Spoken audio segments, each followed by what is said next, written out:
আসসালামু আলাইকুম। প্রিয় দেশবাসী, আপনারা যারা ফিলিস্তিন ও ইসরায়েল যুদ্ধ নিয়ে বিভিন্ন ধরনের বিভিন্ন কথা বলতেছেন, তাদের কথা শুনতেছি, ফেসবুকে দেখতেছি, কিছু কথা বলি শোনেন ভাই। আপনারা যারা বিক্ষোভ মিছিল করতেছেন, ডাক দিতেছেন, ঠিক আছে করেন, আপনি একটা ঘৃণা করেন, এই যুদ্ধকে আপনি ঘৃণা করতেছেন।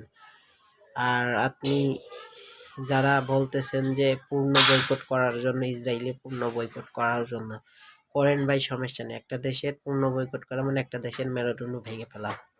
তো আমরা এত কিছু সবকিছু করার পরেও কোনো লাভ হইতেছে না, কোনো কিছু হচ্ছে না। আমাদের কিছু করার দরকার। আসলে আমরা কি করতে পারি ভাই, তাই না? আমরা করতে পারি কি জানেন?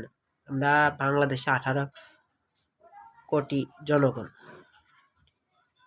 18 কোটি জনগণ যদি 1 টাকা করে দিই তা 18 কোটি টাকা, যে 100 টাকা করে দিই আর 1800 কোটি টাকা, আর যদি 1000 টাকা করে দিই তাহলে 18,000 কোটি টাকা, যা ফিলিস্তিন মুসলমানের জন্য অনেক বড় একটা অর্থ সহায়তা হবে। তা আসেন ভাই, আমরা এই কাজটা করি।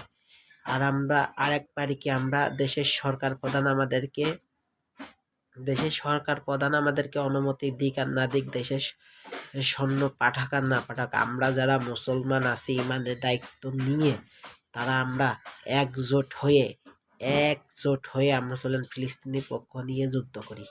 বাঁচলে তো বাঁচলাম, মরলে তো মরলাম। আরে মুসলমান তো মরলে শহীদ, বাঁচলে গাজী। জন্ম যখন নিয়েছি মরা তখন লাগবেই। তো চিন্তা ভাবনা না করে ভাই, আসুন সবাই একজোট হয়ে যাই।